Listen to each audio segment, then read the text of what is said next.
ценю оказанное мне доверие, готов усердно трудиться и внести свой вклад в достижение общих целей.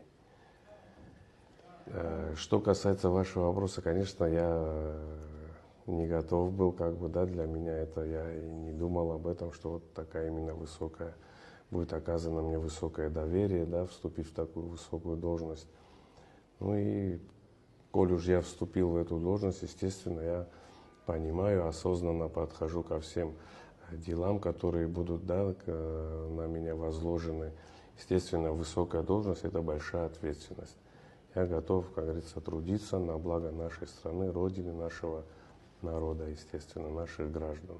Ну, эмоции, естественно, положительные, у меня никогда не было каких-то там амбиций, чтобы я вот там сейчас вот, как говорится, возгораюсь или восхищаюсь, но очень положительный, потому что, еще раз говорю, что должность высокая, ответственность большая, готов трудиться и созидать. Планы, естественно, есть.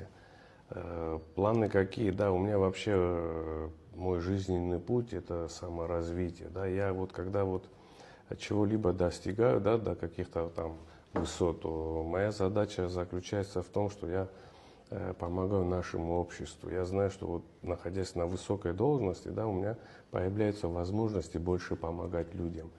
Моя основная мечта или цель в основном в этом заключается. Естественно, что скажет премьер-министр, те поручения, которые он будет нам давать, мы готовы их исполнять.